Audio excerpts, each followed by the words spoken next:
पिछले पार्ट में हाओचन ने अपने डबल ड्रैगन वाले पावर का यूज करके गार्डियन के ऊपर अटैक कर दिया था, जिसके बाद हम देखते हैं कि वो इस गैस से पावर को देख हाओचन से इम्प्रेस हो गया होता है और फिर उससे कहता है ऐसा लगता है कि मैंने तुम्हें अंडर एस्टिमेट किया। फिर वो आगे उससे कहता है कि तुमने तो इतने देर तक मेरा सामना किया जब तियास टटियाना पर आने वाला कोई भी इतने देर तक मेरे सामने नहीं टिक सका था, और अब इसीलिए ऐसा लगता है कि मुझे भी अपने और ज्यादा पावर का यूज करना पड़ेगा। अब इतनी बात कहने के बाद वो हाओचन से कहता है कि तुम पूरी तरह से केयरफुल हो जाओ, और इसी के साथ हम देखते हैं कि वो अपने पावर का यूज करके हाओचन को पकड़ लेता है। अब इसके वजह से हम देखते हैं कि हाओचन इसके स्टोन्स के बीच में बहुत बुरे तरीके से फंस गया था, और फिर इसी बात का फायदा उठाकर वो गार्डियन इसके ऊपर अटैक करने के लिए भी आ जाता है। लेकिन यह देखते नहीं हाओचन भी तुरंत अपने पावर का यूज करके इसमें से खुद को आजाद करा लेता है, जिसके वजह से वो गार्डियन भी इसका कुछ नहीं कर पाता। लेकिन अब इसी के साथ हम देखते हैं कि वो हाओचन के साथ में फाइट करने के लिए और भी ज्यादा अलर्ट हो गया था, और फिर उससे कहता है मैं भी देखता हूँ कि तू कितने देर तक इस तरह से खुद को बचा पाते हो। इसके बाद हम देखते हैं कि वो फिर से अपने पावर का यूज करके हाओचन के ऊपर अटैक करने लगता है, जिससे देख हाओचन भी अपनी जान बचाने के लिए वहां से भागने लगा था। लेकिन इसके बाद भी गार्डियन उसे फिर से पकड़ लेता है, लेकिन याद देख हाओचन भी उसके सामने अपने सिलवाने पावर का यूज कर लेता है, जिसके वजह से गार्डियन इस बार भी उसके सामने कुछ नहीं कर पाता।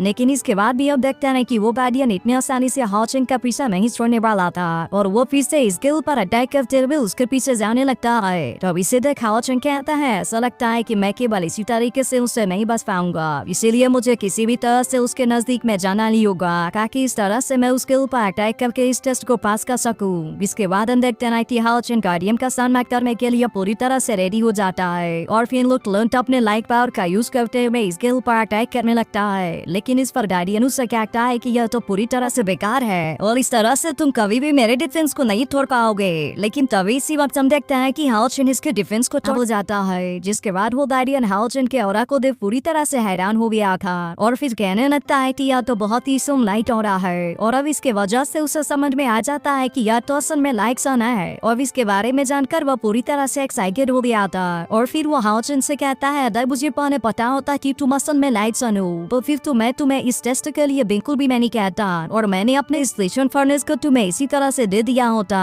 तब इसकी ऐसी बात सुनकर हाओचन भी उससे कहता है कि हम तो यहाँ पर केवल स्पेशल फर्नेस के लिए आए हैं, जिसके वजह से हम भी आपके साथ में कोई भी दुश्मनी नहीं चाहते, क्योंकि अगर ऐसा हुआ तो फैंटेसी पैराडाइज का हर एक चीज बर्बाद हो जाएगा। तब इसकी ऐसी बात सुनकर वो गार्डियन उससे कहता है कि तुम तो सच में लाइट सन होने के काबिल हो, क्योंकि तुम्हारे पास में तो सच में हाई क्वांटिटी की अवेयरनेस है। इसी के साथ वो उससे कहता है कि हम तुम इस गेट से होकर जा सकते हो, और इस तरह से तुम अपने टीममेट को खोज पाओगे। इसके अलावा हम देखते हैं कि वो इसके जमी के लिए बेस्ट आत्मक भी विश करता है, और अब इस तरह से वो अपने फर्नेस को इसे देने लगा था। लेकिन तभी अचानक से हम देखते हैं कि ये डीमन यहाँ पर आकर गार्डियन के ऊपर अटैक करके मार देता है, और इसी के साथ वो हाओचन से इस स्पेशल फर्नेस को भी ले लेता है। लेकिन अब इसके वजह से हम देखते हैं कि हाओचन भी इसके ऊपर काफी गुस्सा हो गया था, और फिर वो इसके ऊपर अटैक करते हुए कहता है कि तुमने उसे क्यों मारा। लेकिन इसके बाद भी हम देखते हैं कि उस टीमर ने इस अटैक को बहुत ही आसानी से रोक लिया था, और फिर उससे कहने लगता है कि मैंने तुम्हारे स्पेशल फर्नेस को ले लिया, और क्या तुम इसी वजह से मेरे ऊपर इतना गुस्सा हो गए। और इतनी बात कहने के तुरंत बाद वो हाओचन के ऊपर अपने पावर का यूज करके अटैक करने लगता है, जिससे देख अब हाओचन भी इसी तरह से इसके अटैक से खुद को बचाने लगा था। लेकिन इसी के साथ वो गार्डियन के मौत का बदला लेने के लिए इसके ऊपर अटैक भी करता है। रमी इसी भी सुन देखता है कि हाओचन अपने स्लैश टेक्निक का यूज करके इसके ऊपर अटैक करने की कोशिश करता है, लेकिन इसके बाद भी वो डीमन इसके अटैक से खुद को बहुत ही आसानी से बचा लेता है। रमी इसी भी सुन देखता है कि वो डीमन इस स्पिरिचुअल फर्नेस को भी डिस्ट्रॉय कर देता है, क्योंकि वो इसे हाओचन को किसी भी कीमत पर नहीं देना चाहता था। कहता है कि क्या तुम इसके वजह से और भी ज्यादा गुस्सा हो गए। रवि इस तरह हाओचन भी गुस्से में उससे कहता है कि अब तुम्हें इसकी कीमत चुकानी पड़ेगी, और फिर इसके बाद वो अपने पावर का यूज करके इसके ऊपर अटैक करना स्टार्ट कर देता है। जिसके बाद हम देखते हैं कि वो डीमन भी इसके अटैक से खुद को बचाने लगा था, लेकिन कभी अचानक से हाओचन अपने वो स्पिरिचुअल फर्नेस का यूज करके उसे पकड़ लेता है, जिसके वजह से वो डीमन अब इसके सामने कुछ भी नहीं कर पाता, और फिर हाओचन अपने डबल ड्रैगन वाले पावर का यूज करके इसके ऊपर बुरी तरह से अटैक करना स्टार्ट कर देता है। अब इस तरह से हम देखते हैं कि हाओचन काफी गुस्से में लगातार इसके ऊपर अटैक करने लगा था, और फिर उससे कहता है मैंने तुमसे कहा था ना कि तुम्हें इसकी कीमत चुकानी पड़ेगी। अब इसके गुस्से के सामने वो डीमन कुछ भी नहीं कर पाता,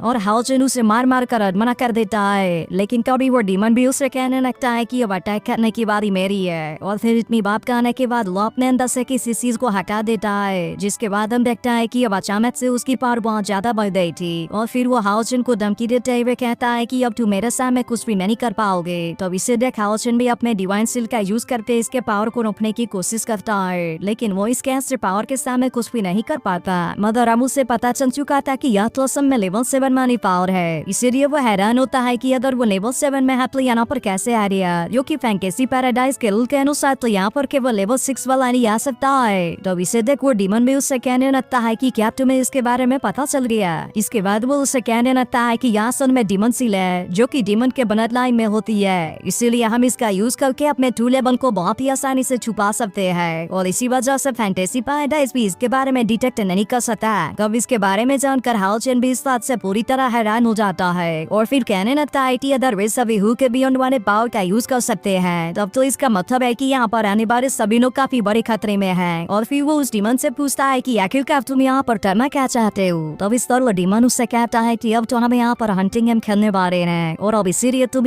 इसके बाद हम देखते हैं कि वो अपने पावर का यूज करके हाउचन के ऊपर अटैक करने की कोशिश करता है, लेकिन तभी इसी वक्त उस छोटे से इस कलेक्टर ने आकर हाउचन को इसके अटैक से बचा लिया था। और फिर वो हाउचन से कहता है कि अगर ये डीमन यहाँ टेनुल को इग्नोर कर सकते हैं तो हमारे पास में भी कुछ ऐसे तरीके हैं जिसका यूज करके हम भी यहाँ टेनुल को इग्नोर कर सकते हैं। और इसी देख वो डीमन कहने लगता है कि यहाँ पर तो तुम्हारा हैंड पर भी है, लेकिन वैसे भी तो तुम यहाँ पर केवल दोनों लोग हो, इसीलिए मुझे ऐसा लगता है कि तुम तो यहाँ पर कुछ भी नहीं कर पाओगे। लेकिन अब इस तरह हाउचन भी उससे कहता है कि अगर यहाँ पर 6 लोग आ गए तो क्या होगा। और फिर उसके बाद हम देखता है कि वो भी अपने पावर का यूज करके अपने बाकी साथियों को बुला लेता है। और इस तरह से हम देखता है कि वे सभी भी अपने अपने पावर का यूज करके इसके ऊपर अटैक करने के लिए रेडी हो बैठे, जिससे देख हम डीमन को भी समझ में आ जाता है कि अब तो इनका सामना करना काफी मुश्किल होगा। लेकिन इसी के साथ वो हैरान होता है कि अचानक से इतने सारे लोग यहाँ पर कैसे आ जाए। अभी इन सीन उससे कहने लगता है कि तुम क्योंकि मैं बल सेवे में हूँ और पता नहीं तुम्हारे जैसे कितने सारे डीमन हमारे आप तो मारे जा चुके हैं। लेकिन अब इस तरह से हम देखता है कि उस डीमन की यहाँ पर बहुत बुरे तरीके से पिटाई होने वाली थी, जिसके बाद हाउचन उससे कहता है मैं अब तुम्हें बताऊंगा कि किसी को मारने की सजा क्या होती है। और अब हम देखते हैं कि वे सभी एक साथ में मिलकर इसके ऊपर अटैक करने के लिए रेडी हो गए के। तो क्या आपको लगता है कि अब वे डीमन हाउचन के टीम के सामने कुछ भी कर पाएंगे? इसके बारे में कमेंट करके जरूर बताना। लेकिन अगर आपने इसके पिछले पार्ट को मिस कर दिया हो तो लेफ्ट वाली वीडियो जरूर देख लेना।